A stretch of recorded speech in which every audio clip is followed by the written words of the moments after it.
Alright, what's going on everybody? Welcome back to another video here on the channel, and today we're going to be taking a look at a pretty ridiculous news story, one that honestly, it shouldn't even be news. This shouldn't even be a situation that ever existed in the first place, but unfortunately this is where we're at in the world. So, like a month or two ago, I made a video about an OnlyFans model who had this big video go viral where she was like basically preparing for her ultimate life goal, which was to sleep with 100 men in a single day. This quote-unquote journey, if you can even call it that, was filmed, and beforehand, she's like all hyped up about it. She thinks it's going to be so awesome, and then she's like all traumatized and heartbroken or whatever after she does it. Well, apparently somebody decided to one-up her. Actually, they didn't one-up her. They about 900 or so upped her. So there was just a couple weeks after all this a big situation where another one of these OnlyFans stars decided to sleep with over 1,000 men in about 12 hours or so. Now, I can't even believe, like I said, that this is something we're discussing, because I can't even imagine that somebody would have so little self-worth or dignity that they would even comprehend doing something like this in the first place, but that is unfortunately the news today, right? That's what's been going on. Well, funny enough, as all of these OnlyFans models or whatever keep trying to go thought for thought with one another on who can sleep with the most amount of men in a single day, OnlyFans has apparently just about had enough of the debauchery. Now, obviously, their business is not going anywhere anytime soon, but apparently they do have some limits on what they will allow people to do, as this model who has slept with over 1,000 men in a single day has seen her big money-milking video basically be banned from the platform. So, porn star Bonnie Blue is being brutally roasted after her record-breaking marathon with 1,057 men in 12 hours was banned.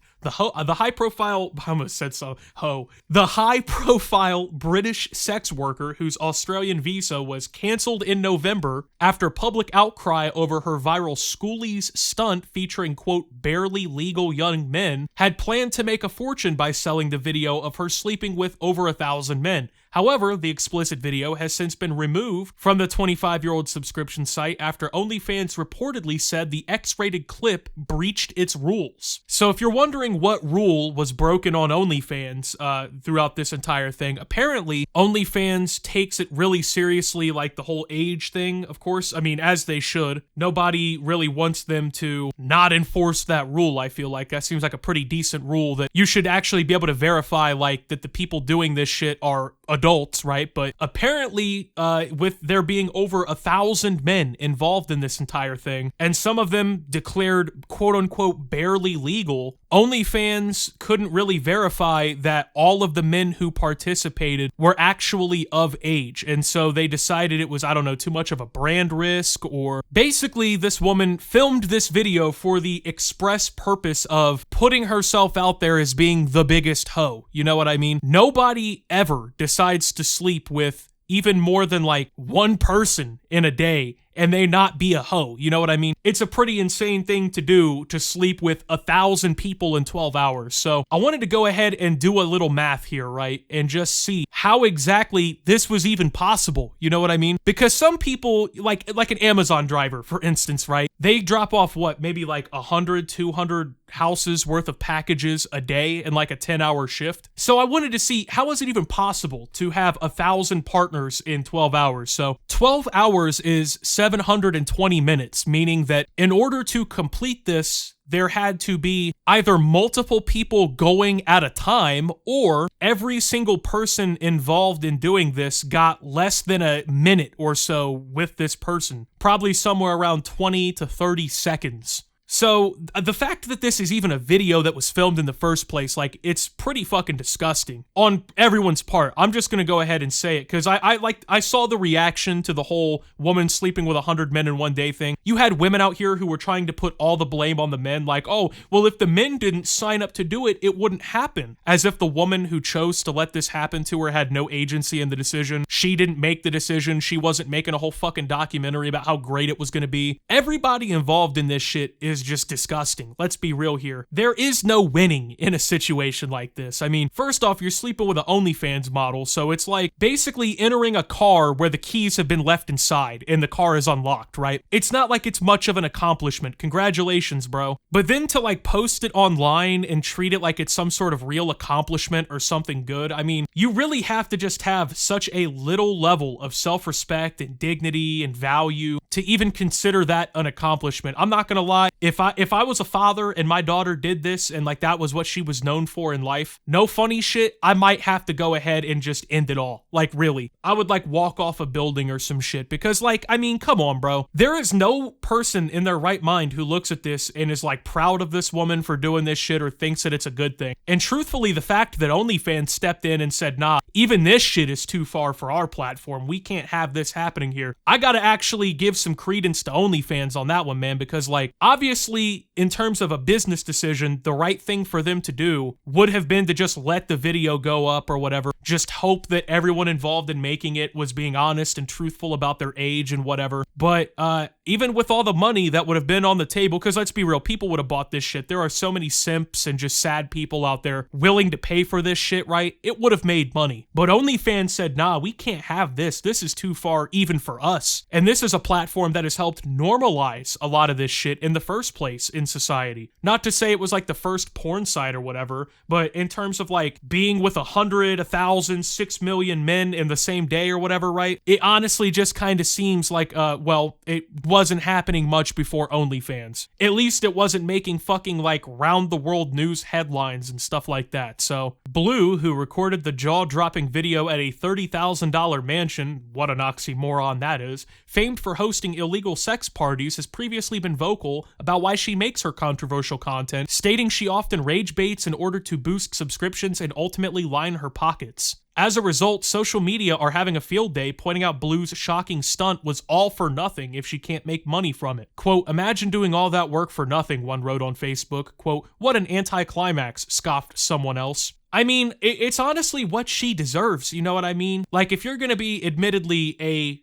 quite literal sexual attention whore, I think the funniest possible outcome is that you completely desecrate your body for 1,000 people in the same day. You ruin any dignity, any respect or worth that you could have to anyone who's not a literal porn addict in the world. The fact that you do all of that ultimately for nothing, it speaks volumes. I mean, I know there's a lot of people out there that deny karma is real, but I can't really think of many better examples of karmic justice out there. The universe really stepped in on this one and said, nah, we're not letting this fucking slide. Out of all the alien civilizations that are undiscovered out there and all the wacky shit that they're probably up to, like the divine hand of God reached in on this one and said, nah, we're not letting this one slide. Skepticism about the stunt has been rife since Blue first alleged it happened in mid-January. Many speculated the extreme task was logistically impossible in the 12-hour time frame she said it occurred in, but Blue shrugged off the criticism. Quote, the numbers are true, she told news.com.australia at the time.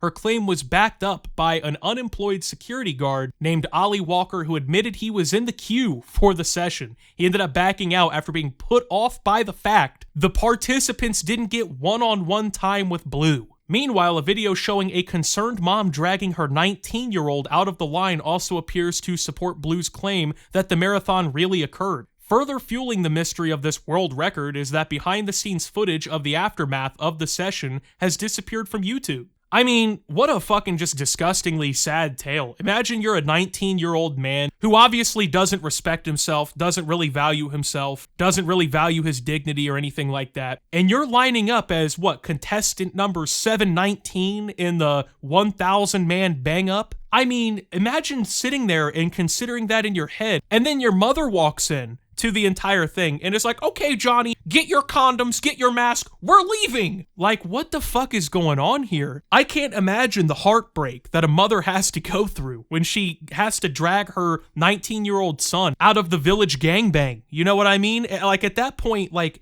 you have to know that you failed as a parent, right? You have to know, like, I did not raise my son like this, hopefully, but this is what he is now. It's such a fucking sobering reality, I'm sure, to come to. Imagine that car ride back home. Honestly, I don't even want to imagine that. So the other guy decides, nah, man, this one isn't for me. He doesn't decide it because there's 1,000 other men about to have sex with the same woman that he is in the same, sunset, basically. It's because not even that he's like 850th in line. It's because he's not going to get one-on-one time with her, which I don't know what you expected. She's trying to fit in literally over 1,000 guys in 12 hours. Really not sure what you saw coming there. Not to, no pun intended or whatever, but I don't really know what you were expecting there, my guy. But honestly, the fact that he is an unemployed security guard really adds up on who exactly is the type of guy who's going to be doing some shit like this. Some jobless motherfucker sitting there ready to go is once again contestant 914. He's got 700 spots to go. He's about 6 hours away from his 20 seconds of fun. I just can't even imagine it. I really can't even imagine it, man. And I want to just wrap this up with a point that I think is quite interesting. I don't know if people saw this headline recently, but there was this viral TikTok situation where these people did a Predator Poachers-esque confrontation of a guy who was 21 years old, except they didn't hook him up with a child or whatever. They had an 18-year-old girl that he was supposed to consensually meet up with. 21 and 18, keep in mind, 2 adults. And it turned out that once the 21-year-old man showed up there, they jumped him. A gang of people jumped him and beat the fuck out of him because it was quote-unquote gross and it was quote-unquote creepy that he was trying to meet up with an adult 3 years younger than him. But isn't it curious how you never see anyone trying to, jump somebody like this who has 1,000, 18, 19-year-old barely legal quote-unquote men out here trying to fucking line them up for a 1,000-man gangbang? So we're willing to jump people and call them predators for meeting up with a single adult who is supposedly consensually making that decision. But when a woman does it to 1,000 men in the same day, there are people who laud her. Oh, she accomplished something. She set a new record. Can you believe all the money she's gonna make? It's a very odd double standard and one that realistically shouldn't exist. I mean, this type of shit should just be universally called out and be considered a net negative for society. But like I said, there's people out there who defend this shit. They think this shit is awesome or whatever. It's not that I necessarily have a problem with OnlyFans or sex work in general, because to a degree that type of shit is always going to exist no matter what. But the fact that you can just openly do shit like this and nobody is hey, you're a fucking loser. I mean, it really just, it says a lot about who we have living around us in this world, man. So anyway, I just wanted to talk about this because I think it's fucking hilarious that this easy payday she thought she was gonna get got completely stepped on and crushed. And even OnlyFans were dude, this is too far even for our moral compass. So anyway, with that being said, thank you guys for watching. If you did enjoy, make sure to leave a like, subscribe if you're brand new around here on the channel. Follow me over on Twitter and Twitch at @SubTheOptimus. Make sure to check out Shoptimus down below. Thank you to my Watch Optimus subscribers. Your support helps the channel tremendously. And until my next video, guys, this is Optimus. Well, not setting this kind of world record, that's for sure, and signing out.